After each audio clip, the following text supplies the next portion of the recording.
Bismillahirrahmanirrahim. Alhamdulillahi rabbil alamin. Wa sallallahu ala sayyidina Muhammadin wa ahli baitihi at-tayyibin at-tahirin wa ashabihi al-mayamin al-muntajabin wa man tabi'ahum bi ihsanin ila qiyam yaumiddin. Allahumma rabbi shrah li sadri wa yassir li amri wahlul 'uqdatam min lisani yafqahu qawli. Rabbi antiqni bil huda wa alhimni taqwa. Assalamualaikum warahmatullahi wabarakatuh. Semoga selalu dalam keadaan sehat walafiat. Kita akan melanjutkan pelajaran kita pada halaman 129, yaitu tentang penerapan kaidah hujjatul zuhur kepada beberapa contoh atau kepada beberapa bentuk atau jenis kata di dalam bahasa, khususnya adalah bahasa Arab yang menjadi objek di dalam istinbat hukum syar'i. Ini sebenarnya sudah kita jelaskan, sudah kita singgung pada pertemuan sebelumnya bahwa di saat sebuah kata itu punya satu makna yang kemudian tidak lagi kemungkinan ada makna lain yang di dalam mantik disebut dengan mukhtas, maka tentu itulah yang kita pastikan sebagai keinginan seorang mutakallim ketika menggunakan makna tersebut. Beda halnya ketika punya beberapa makna. Disitulah baru kemudian kita menggunakan kaidah bahwa yang paling dekat dengan makna tersebut, yang paling cepat hadir di benak kita. Tapi ada kemungkinan bahwa sebuah kata punya dua makna, tetapi tidak ada yang lebih dekat di antara dua tersebut. Sehingga dua makna itu punya hubungan yang sama, atau dengan kata lain kedua-duanya adalah sama-sama hadir di benak kita dan itu tidak bisa kita pahami mana yang dimaksudkan oleh mutakallim, dan pada saat itu namanya mujmal. Dia tidak bisa kemudian dipahami apapun darinya. Nah, tentu untuk memahaminya perlu kepada penjelasan lain, perlu kepada katakan ayat lain atau hadis lain yang bisa menjelaskan. Seperti dalam Al-Quran misalnya kata quru, ya, quru itu adalah jamak daripada qur'un. Qur'un dalam bahasa Arab artinya masa suci perempuan dari haid, dan pada saat yang sama dia punya makna sebaliknya, yakni masa haid.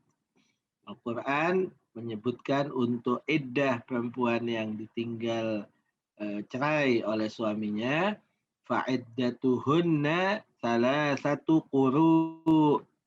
Maka iddah mereka adalah 3 kali qur'. Nah, 3 kali apa? 3 kali masa suci ataupun 3 kali masa haid.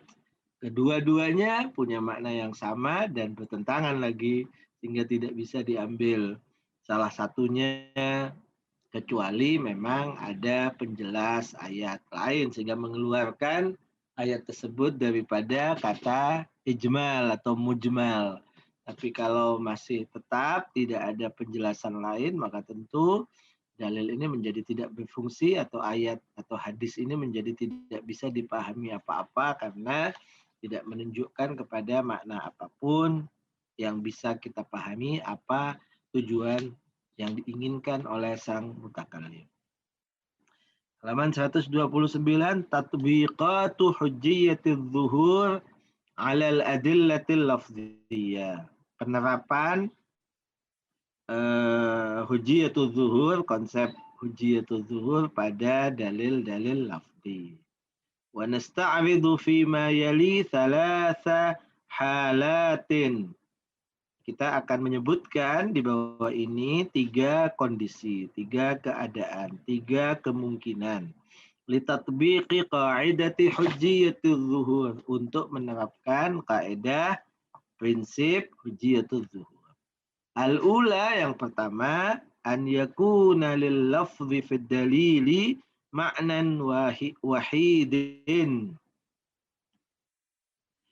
yaitu lafaz yang ada pada sebuah dalil itu punya satu makna fil lughah, dalam bahasa. Karena dia punya satu makna, wala yasluhu lid-dalalati ala ma'nan akhar, dan dia tidak bisa, tidak cocok untuk digunakan pada makna lain fin nizamil lughawi wal 'urfiyyil 'am, baik secara bahasa ataupun secara pemahaman huruf secara umum, ya. Maka apa yang bisa dilakukan dengan ketika orang menyebutkan kata tersebut? Maka tidak ada cara lain, atau tidak ada kemudian keraguan lagi, kecuali kita katakan bahwa sang mutakallim memang menginginkan makna itu, makna yang memang satu itu. Wal qa'idatul 'ammah tuhattimu fi hadhil halati, dan kaidah umumnya memastikan dalam kondisi seperti ini an yahmilal lafdha atau an yuhammilal lafdha ala ma'nahul wahid, yaitu kita bawa, kita interpretasikan, kita terjemahkan lafaz tersebut pada maknanya yang satu. Wa yuqal, dan kita katakan atau dikatakan innal mutakallima arada dzalikal ma'na. Sang mutakallim memang menginginkan makna tersebut. Kenapa kok mutakallim menginginkan makna tersebut? Ya jelas sekali, karena memang sang mutakallim ketika berbicara pasti ingin kepada sebuah makna, dan maknanya memang satu. Li'anna al-mutakallima yuridu bil lafzi daiman al-ma'na al-muhaddada lahu fi an-nizamil lughawiyil 'am. Karena seorang mutakallim pasti menginginkan dengan menggunakan sebuah lafaz selalunya adalah menginginkan makna yang memang sudah tertentu, sudah teridentifikasi, sudah pasti, sudah jelas, sudah terbatasi, bukan makna yang bias. Wa yu'tabaru dalil fi mithli hadhil hala, dan pada kondisi seperti ini di mana memang lafaz tersebut punya satu makna, dan makanya kita kemudian katakan mutakallim menginginkan makna tersebut, dalam kondisi ini disebut dengan sharihan fi ma'nahu wa nassan. Kondisinya disebut sharih. Kata itu adalah sharih. Kata itu adalah nas untuk makna itu. Jadi ini istilah nas yang tadi malam atau pada pertemuan sebelumnya kita sudah sebutkan bahwa ini makna khusus daripada kata nas, makna istilahi di dalam usul yang dimaksudkan dengan nas yakni sharih. Ats-tsaniyah an yakuna lil lafzi ma'anin muta'addida. Lafaz yang punya makna banyak, punya makna beragam. Dan makna-makna yang beragam itu, yang banyak itu mutakafi'ah, sama, ya. Sekufu, jadi sama, semuanya tidak ada yang lebih. Fi alaqatiha bil lafzi, dalam hal hubungannya dengan lafaz tersebut. Bimujibin nizamil lughawi, sesuai dengan sistem kebahasaannya secara umum, min qabilil mushtarak, yang kita sebut dalam mantik dengan istilah mushtarak, yakni satu kata yang memang punya beberapa makna, dua makna atau lebih, seperti tadi saya contohkan Qur'un, kemudian misalnya juga jaunun atau jaun, ya, jaunun itu bisa warna putih atau hitam, ya. Kemudian misalnya ainun, ainun itu bahkan punya banyak makna, bisa mata, mata ini, atau ainun maksudnya mata air, atau ainun juga artinya emas dan perak, kemudian ainun juga dimaknai dengan mata-mata misalnya ya. Mungkin juga punya makna yang lain selain itu. Ya, apalagi dalam bahasa Arab yang punya makna begitu, satu kata dia lebih daripada satu makna. Ya, mungkin masih ada lagi beberapa yang bisa dicontohkan. Karena sama, wa fi hadhil halah la yumkinu ta'yinal muradi minal lafzi. Pada kondisi seperti ini tidak bisa untuk ditentukan mana yang dimaksudkan oleh sang mutakallim dengan menggunakan lafaz tersebut. Min nahiyatin lughawiyah minal a'la asasi tilkal qa'idah. Sesuai dengan kaidah tersebut. Jadi kaidah tidak bisa diterapkan karena kaidah itu mengatakan, yakni hujjatul zuhur mengatakan bahwa kita akan menganggap pemahaman kita itu adalah bahwa apa yang diinginkan oleh sang mutakallim adalah diambil pada makna yang paling dekat. Sementara ini tidak ada makna yang paling dekat. Ya. Jadi kaidah itu tidak bisa digunakan pada kondisi yang kedua ini. Idz la yujadu ma'nan aqrab ilal lafzi. Karena tidak ada makna yang lebih dekat kepada lafaz itu min nahiyatin lughawiyah dari sisi bahasa.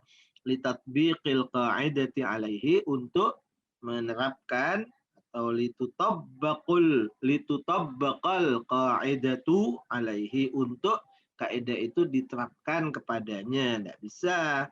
Wa yakunu dalilu fi hadhil halah, dan dalil dalam kondisi seperti ini mujmalan. Dalil itu berarti mujmal, yakni ambigu, tidak jelas, tidak bisa dipahami darinya sebuah makna.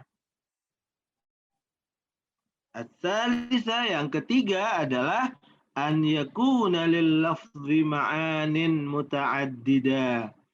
Adalah sebuah kata yang punya makna beragam fil lughati, dalam bahasa. Tapi bedanya dengan yang nomor 2, wa ahaduha aqraba ilal lafzi, dan salah satunya adalah lebih dekat kepada kata tersebut lughawiyan secara bahasa min sa'iri ma'ani, dari beberapa maknanya. Wa mithaluhu, contohnya di sini kalimatul bahri. Contohnya seperti yang sebelumnya digunakan juga, yaitu kata al-bahr. Allati laha ma'nan haqiqiyun qaribun, yang mana kata bahar itu punya makna hakiki qarib, dekat.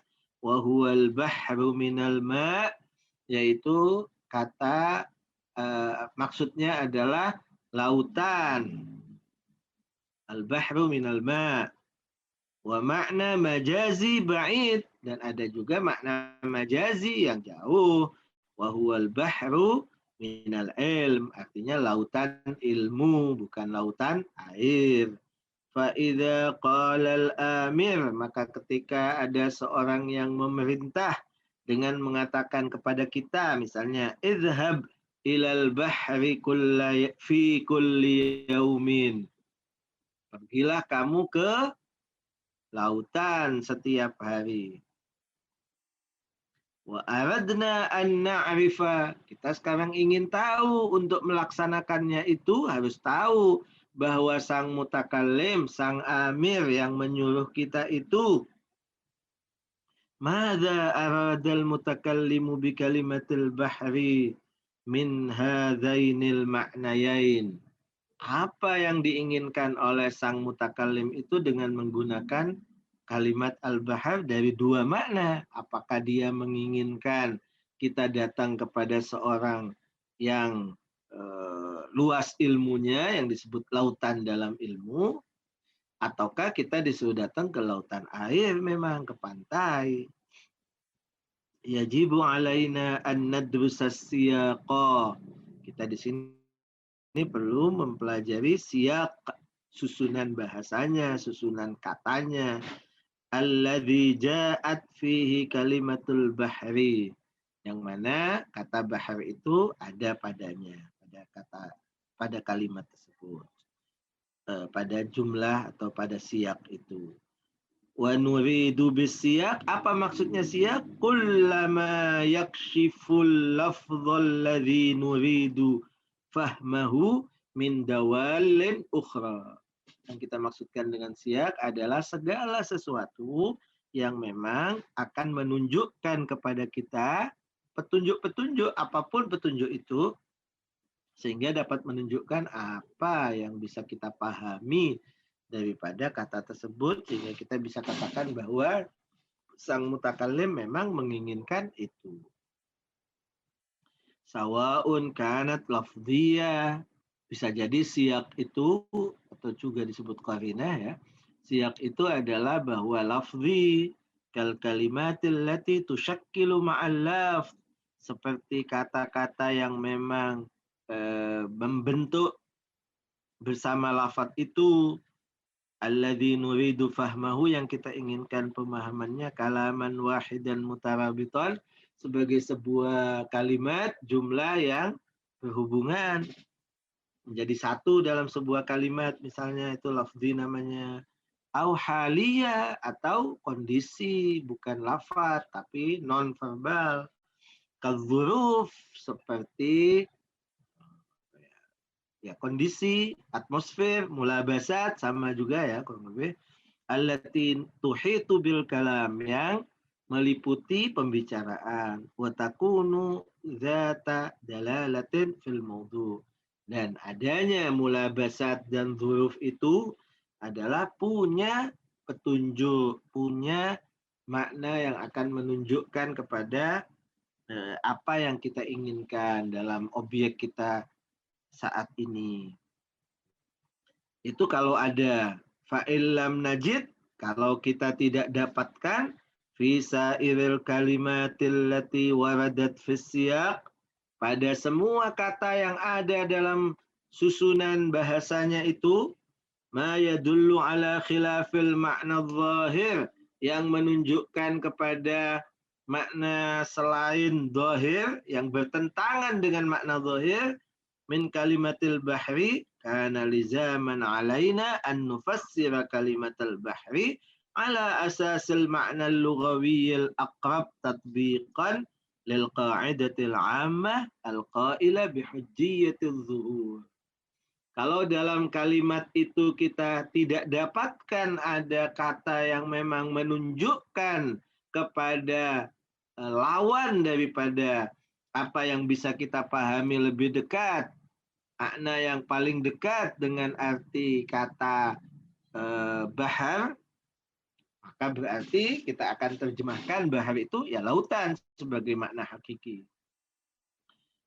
Itu sesuai dengan kaidah hujjiyatul zuhur yang kita bahas sebelumnya, bahwa sesuai dengan prinsip bahwa apa yang kita pahami, apa yang hadir di kepala kita, apa yang tampak di kepala kita dari sebuah makna, dari sebuah kata, ya, dan itu merupakan makna yang terdekat, buktinya dialah yang cepat hadir di benak kita, ya, dan tidak ada kata lain yang menunjukkan pada sesuatu yang makna lain, lawannya misalnya, atau makna yang lebih jauh, nggak ada. Maka berarti keinginan mutakallim adalah makna yang dekat, dan itulah kita gunakan. Waqad najidu, tapi kadang-kadang atau boleh jadi kita dapatkan fisa iri ajza'il kalam ma la yattafiqu ma'a zuhuri kalimatil bahar. Ya, bisa saja kita mendapatkan di dalam pembicaraan itu, dalam kalimat tersebut, dalam teks hadisnya misalnya, sesuatu yang memang tidak sesuai dengan makna bahar yang tadi kita pahami, lautan air itu, sehingga menunjukkan kepada sesuatu yang lain. Wa mithaluhu an yaqulal amir, misalnya yang memerintahkan kita itu mengatakan idhab ilal bahri fi kulli yaumin wastami' ila hadithihi bihtimamin. Ya, jadi tidak cukup sampai kulla yaumin, tapi fi kulli yaumin, tapi kemudian ada tambahan. Wastami' dan dengarkan. Jadi pergilah kamu ke lautan setiap hari dan dengarkan darinya pembicaraannya. Kamu mendengarnya juga tidak sekedar mendengar, menggunakan kata istami' yang artinya beda dengan isma'. Artinya betul-betul dengar. Wah, timamin juga ada penguatan lagi. Betul-betul dengarnya dengan konsentrasi, dengan fokus. Di sini bisa saja kemudian kita memahami dengan kata wastami' ila hadithihi bihtimamin, itu artinya yang dimaksudkan dengan kata bahar di sini adalah lautan ilmu, yakni al-alim, bukan lautan air. Kenapa? Karena kata dengarkan pada pembicaraannya. Maka yang berbicara itu adalah alim, bukan lautan. Apalagi dengan seksama, dengan fokus, itu artinya kita suruh dengerin apa yang disampaikan oleh sang alim itu, yang maksudnya berarti alim. Fa'innal istima'a ila hadithil bahri, maka sesungguhnya mendengarkan secara fokus kepada pembicaraan sang bahar, sang lautan itu, la yattafiqu ma'al ma'na al-lughawi al-aqrab ila kalimatil bahri. Tidak cocok, tidak harmoni, tidak selaras dengan makna bahasa yang paling dekat dengan kata bahar, yaitu lautan. Lautan air. Tidak cocok. Wa innama yunasibul alim. Tapi yang cocoknya adalah kepada al-alim alladhi yushabihul bahra li ghazarati ilmih, yang mana seorang alim itu disebut bahar juga karena luasnya, derasnya ilmunya, yang punya kesamaan dengan derasnya air. Wa fi hadhil halah najid anfusana natasa'al madza aradal mutakallimu bi kalimatil bahri. Di sini kita tentu bertanya, apa yang diinginkan mutakallim dengan kalimat al-bahr? Hal arada bihal bahr minal ilm bidalili annahu amarana bil istima'i ila hadithih. Apakah dia menginginkan supaya kita datang kepada orang alim yang mana menyuruh kita untuk mendengarkan kepada petuah-petuahnya, pembicaraannya, nasihatnya, ilmunya, gitu ya. Itu boleh jadi kita pahamnya begitu. Jadi al-bahar dari makna lautan yang air itu berubah. Kenapa? Karena ada kata wastami dan seterusnya. Tapi mungkin saja orang masih mengatakan, enggak, bagi saya ini masih ambigu. Karena bisa saja justru sebaliknya. Istami' ila hadithihi bihtimamin itu justru artinya adalah lautan air. Kita disuruh merenung, kita disuruh mendengarkan, katakan bunyi ombak yang ada di lautan itu. Apa yang kita bisa ambil daripada bunyi lautan dan ombak yang ada di lautan itu misalnya. Au arada bihal bahr minal ma' walam yaqsud bil hadithi huna al ma'na al haqiqi. Dengan kata lain, ya, apakah orang tersebut menginginkan dari kata al bahr maksudnya al ma'? Lu kata hadis maksudnya, oh hadisnya yang majazi, baharnya hakiki. Hadisnya yang majazi. Kalau tadi kita bilang bahwa baharnya yang majazi. Dengan kata hadis yang maknanya hakikinya adalah maksudnya ya hadis, pembicaraan, maka berarti baharnya maksudnya majazi, menggunakan bahar untuk alim. Tapi yang kedua ini bisa saja orang mengatakan enggak, justru baharnya yang hakiki, hadisnya yang majazi. Bal arada au arada bihal bahra minal ma'i walam yaqsud bil hadits huna al ma'na al haqiqi, dan dia tidak memaksudkan dengan kata hadis kecuali makna tidak menginginkan makna hakiki, bal arada bihil isra'u ila sauti al-isra'a ila sauti amwajil bahri. Tapi dia menginginkan dengan kata hadis itu artinya kita betul-betul mendengarkan pada suara ombak yang ada di laut. Apa itu maksudnya? Tanda tanya ya. Hakadha nadhallu mutaraddidin. Kalau begitu kita berarti tetap masih bingung, masih ragu, tidak jelas. Baina kalimatil bahri wa dhuhurihal lughawi min nahiyah. Dari satu sisi adalah kata bahar, apakah dimaksudkan sebagai makna hakiki atau majazi. Ya, apa yang dimaksudkan dengan kata bahar dan apa yang bisa dipahami darinya dari sisi bahasa. Wa kalimatal hadis di sisi yang lain juga apa yang dimaksudkan dengan kata hadis wa zuhurul lughawi dan apa yang bisa dipahami secara bahasa daripada kata hadis min nahiyatin ukhra. Wa ma'na hadza anna nataraddadu baina suratain. Artinya makna ini artinya kita adalah masih tidak jelas, masih ragu antara dua hal tersebut, antara dua makna.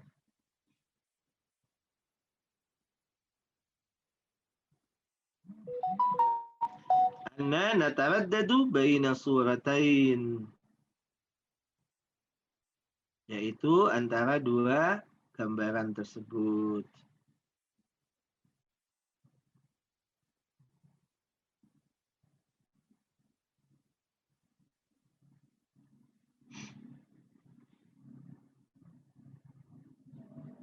إحداهما سورة الذهاب إلى البحر من الماء المتموج. Salah satunya adalah gambaran tentang pergi ke laut. Ini deskripsi kita tentang kata laut itu artinya kita pergi ke laut, lautan air. Al-mutamawwij, yang lautan itu adalah punya ombak, wal istima' ila sauti mawjih, dan mendengarkan kepada suara ombaknya. Wa hadhihi surah hiyallati tuhi biha kalimatul bahr. Dan gambaran ini, deskripsi inilah yang menunjukkan untuk kita, mengilhamkan untuk kita, menginspirasi kita, tuhi. Apa yang menginspirasi? Yaitu kata al-bahr. Kata lautan secara hakiki memang memberikan makna itu. Wal ukhra, yang kedua, suratul zihabi ila alimin ghazirin, yaitu deskripsi tentang kita disuruh pergi kepada seorang alim yang banyak ilmunya, yang deras ilmunya, ghaziril ilm, wal istima' ila kalamih, dan mendengarkan kepada petuah-petuahnya, kalamnya, pembicaraannya. Wa hadhihi suratu hiyallati tuhi biha kalimatul hadis. Pada gambaran ini yang kedua adalah yang menginspirasi kita untuk memahami begitu adalah kata al-hadis. Al-hadis punya makna adalah pembicaraan, secara makna hakiki adalah berarti orang yang ngomong, bukan lautan. Wa fi hadzal majal yajibu an nulahidha siyaqa jami'an. Terus gimana ketika kita belum jelas, belum bisa untuk memastikan salah satu dari dua makna? Maka kita harus memperhatikan siyak secara keseluruhan, kakul secara utuh, tidak boleh hanya sepotong-potong. Wa nara anna hataini suratain, dan kita lihat bahwa dua deskripsi ini yang mana akraba ilaihi akrabu ilaihi fin nizam, yang mana yang lebih dekat sesuai dengan arti bahasa al-am. Ay anna hadha siyaq idza ulqiya ala dhihni shakhsin ya'ishu al-lughata wa nizamaha bisuratin sahihah. Artinya kalimat itu secara utuh kalau dibacakan, diperdengarkan kepada seseorang yang memang hidup dengan bahasa itu, hidup dengan sistem bahasa tersebut secara benar, ya, hal saufa tasbiqu ila dhihnihi suratul ula aw suratul tsaniyah. Apakah yang lebih cepat yang sampai kepada otaknya, benaknya, akalnya itu adalah gambaran pertama, deskripsi pertama itu datang kepada lautan ataupun datang kepada alim. Fa'in arafna anna ihda surataini aqraba ila siyaqi bimujibin nizamil lughawiyil 'am. Kalau kita tahu bahwa kemudian salah satunya adalah lebih cepat, walinufridaha surat tsaniyah, misalnya kita asumsikan yang lebih cepat adalah yang kedua, yakni al-alim, tukawwinu lisiyaqi kakullin zuhurun fi surat tsaniyah. Maka berarti terbentuklah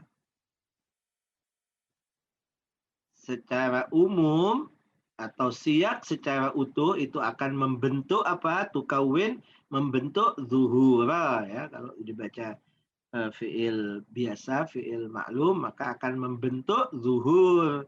Yaitu zuhurnya di mana? Bisa tidak kemudian ambigu, masih akan salah satunya lebih dekat. Yaitu misalnya gambaran yang kedua. Karena gambaran kedua yang lebih dekat, wajib an nufassiral kalam ala asasi tilkas suratil dhahirah.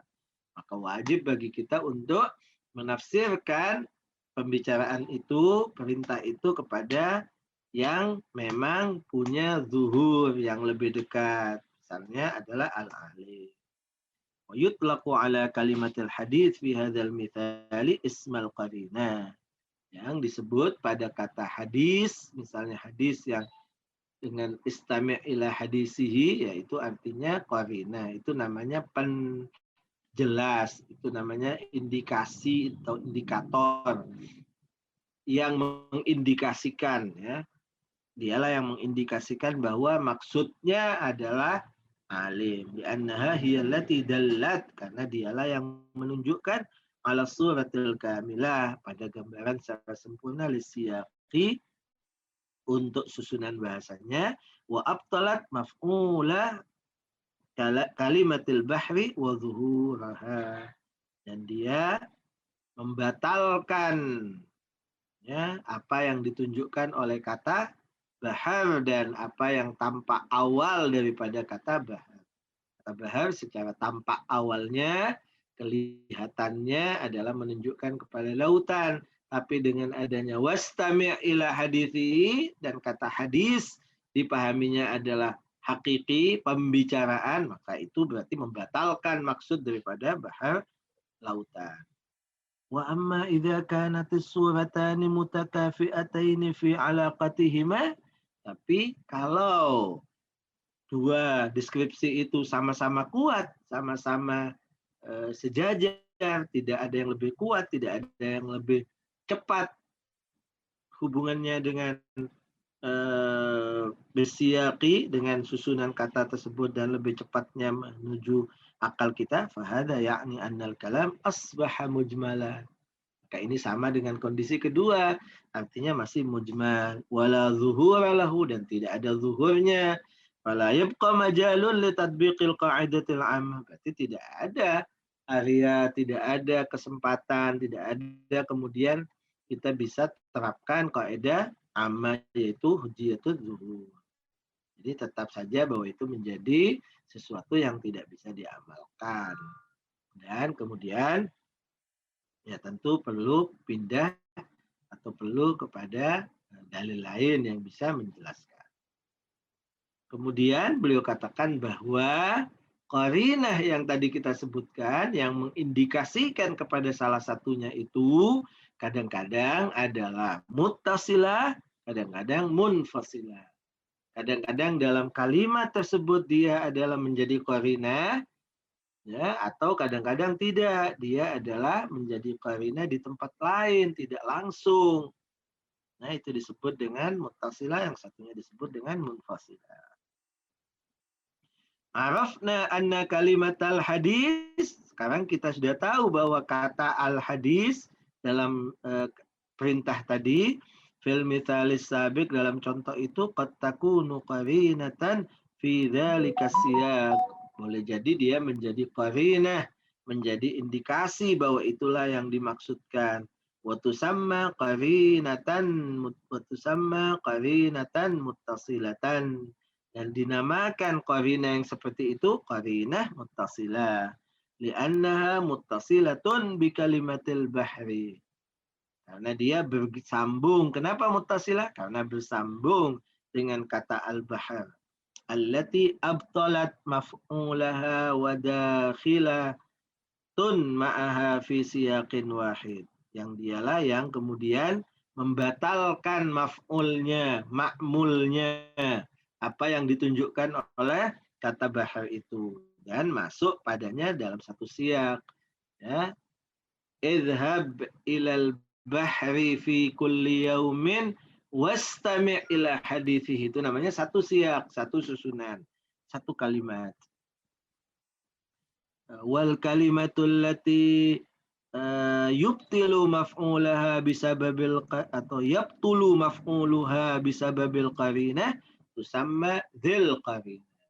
Sedangkan kata yang kemudian dibatalkan, kalimat yang dibatalkan maknanya atau maf'ulnya atau makna awalnya, tampilan awalnya yang hadir lebih dulu itu, kemudian dibatalkan dengan qarinah, yang dibatalkan ini disebut dengan dzil qarinah. Yang memang ditunjukkan. Wa min amtsilatil qarinatil muttasilah al-istitsna minal 'am. Salah satu contoh lain dalam qarinah muttasilah itu yaitu di saat ada istitsna, ada perkecualian, ada kata illa. Itu juga adalah qarinah bahwa yang dimaksudkan bukan apa yang disebutkan sebelumnya secara utuh, tapi ada perkecualian. Kama idza qala al-amir, seperti kalau seorang yang menyuruh mengatakan akrim kulla faqirin illal fussaqa. Ya, hormatilah, muliakanlah setiap orang fakir. Titik, enggak, kecuali yang fasik. Kecuali yang fasik ini adalah merubah. Kecuali yang fasik ini adalah membatalkan kul yang ada itu. Sehingga ketika kullal fakir, misalnya 10 orang, semua orang fakir yang ada di sekitar kita, tapi dengan kata illal fasik, kecuali yang fasik, bisa jadi berkurang. Yang fasik ada 3, maka berarti yang tadi kullal fakir maksudnya 10, menjadi 7, karena yang 3 sudah dikeluarkan. Itu artinya adalah qarinah muttasilah yang kemudian merubah dzil qarinah. Fa inna kalimata kullu, karena kata kullu itu dhahiratun fil umum lughatan, dia menunjukkan kepada umum, yakni general, memasukkan semuanya dan harus semuanya. Wa kalimatul fusaq, sementara kata fusaq tatanafa ma'al umum, adalah bertentangan dengan umumnya. Yang tadi sebut kullal faqih berarti semuanya 10 misalnya. Tapi adanya kata illal fusaq kemudian membatasi. Wa hina nadrusus siyaq ka kullin nara anna surata allati taqtadiha hadhihi al-kalimah aqrab ilaihi min suratil umum allati taqtadiha kalimatu kull. Ya, kalau kita bandingkan antara kata kullu yang memang menunjukkan semua dengan kata illal fusaq yang memperkecualikan, zuhurnya mana? Mana yang lebih kuat? Apakah ini tetap kuat atau ini kemudian mengalahkan kul? Ya, secara pemahaman akal kita dalam siyak itu, maka kita katakan bahwa yang lebih dekat kepada pemahaman kita, illal fusaq itu lebih kuat. Dialah bisa memenangkan dan mengalahkan kul itu, sehingga kul jadi kalah, semua itu menjadi kalah, berarti tidak semua. Bala majala lil muwazanah bainahuma, bahkan tidak bisa dibandingkan. Ketika ada illa, betul-betul illa itu lebih kuat. Wa bihadza tu'tabaru adatul istitsna qarinah 'ala al-ma'na al-'am lisiyaq. Karena itu dikatakan bahwa adanya perkecualian itu betul-betul adalah sesuatu yang betul menjadi indikasi untuk membatalkan umum itu. Fal qarinatul muttasilah hiya kullu ma yattasil bi kalimatin ukhra fayubtilu dhuhuruha wa yuwajjihul ma'na al-'am li siyaqil wajhatal lati tansajimu ma'ahu. Maka qarinah muttasilah itu adalah segala yang berhubungan dengan kata lain, ya, dengan kata yang lain, bi kalimatin ukhra, ya berhubungan dengan kalimat kata yang lain. Kemudian maka dia membatalkan zuhurnya atau batallah zuhurnya. Yang tadinya kita bilang akrim kullal faqir, zuhurnya adalah menunjukkan semua. Yang diinginkan adalah semua fakir, tapi dengan adanya illah batallah zuhur semua fakir itu. Tapi diarahkan kepada sesuatu yang lain yang berharmoni, yaitu bahwa illah mengecualikan. Nggak mungkin dong semuanya, nggak mungkin. Berarti mengecualikan sebagian, itu namanya harmoni. Karena kata kullu tetap ada maknanya, bukan berarti kemudian gugur semuanya. Enggak, gugur pada sebagiannya. Waqad yattafiqu annal qarina bihadzal ma'na la taji'u muttasilatan. Maka bisa jadi terjadi ya bahwa qarina itu tidak muttasilah bil kalam bal munfasilah, tapi adalah terpisah anhu, fatusamma qarinatan munfasilatan. Saat itu qarinahnya disebut dengan qarinah munfasilah. Wa mithaluhu, contohnya, an yaqulal amir, seorang mengatakan akrim kulla faqirin, titik, ya, hormati semua orang fakir, setiap orang fakir. Tetapi thumma yaqulu fi haditsin akhar, kemudian dia bicara lagi dengan hadis yang lain besoknya misalnya, atau setelah 1 jam ba'da sa'ah, la tukrim fussaqal fuqara, janganlah kamu menghormati, memuliakan orang fasik dari kaum fukara atau orang fakir yang fasik. Ya, jadi ini adalah sebuah kalimat sempurna, la tukrim kulla faqir, akrim kulla faqir. Ini juga kalimat sempurna, la tukrim fussaqal fuqara. Ya, ini punya zuhur, ini juga punya zuhur, tapi zuhurnya ini adalah lebih kuat untuk membatasi yang pertama. Fahadan nahyu law kana muttasilan bil kalamil awal la'tubira qarinatan muttasilah. Kalimat yang kedua yang ada larangan itu, kalau dia bersambung dengan yang pertama, maka dia menjadi qarinah muttasilah. Walakinnahu infasala anhu, tetapi dia terpisah dalam contoh ini, maka disebut dengan qarinah munfasilah. Hasilnya sama saja. Wa fi hadzal daw nafham makna al-qa'idah al-usuliyah. Dari sini juga kita bisa paham apa yang dikatakan sebagai kaidah usul yang mengatakan inna zuhural qarinah muqaddamun, bahwa zuhurnya qarinah itu dia yang didahulukan, ya, dia yang dimenangkan, ala zuhuri dzil qarinah, atas zuhurnya yang diikat, yang diindikasikan padanya, gitu ya. Sawa'un kanatil qarinatu muttasilatan au munfasilatan. Baik qarinahnya muttasilah atau munfasilah sama saja. Qarinah itu zuhurnya lebih kuat, zuhurnya muqaddam. Karena zuhurnya muqaddam, maka kalah yang dzil qarinah. Artinya pembatasan itulah yang lebih kuat. Artinya yang tadinya adalah sempurna kullu, maka kemudian menjadi tidak kullu lagi, tapi sebagian saja berfungsi. Kenapa harus dihormati berfungsi itu? Kenapa? Karena ada kata illa pada muttasilah, atau yang bertentangan, kalimat lain yang zuhurnya bertentangan, yang membatasi sebagiannya atau mengeluarkan sebagiannya, sehingga kemudian ini yang lebih utama, ini yang lebih menang, qarina munfasilahnya lebih menang, sehingga kemudian memperkecil yang tadinya 10, ketika ada 3 yang fasik, maka berarti hanya 7 berlaku perintah tersebut. Yang 3-nya dibatalkan oleh qarina munfasilah. Alhamdulillahirabbil alamin. Wa sallallahu ala sayyidina Muhammadin wa alihi thayyibin at-tahirin. Assalamualaikum warahmatullahi wabarakatuh.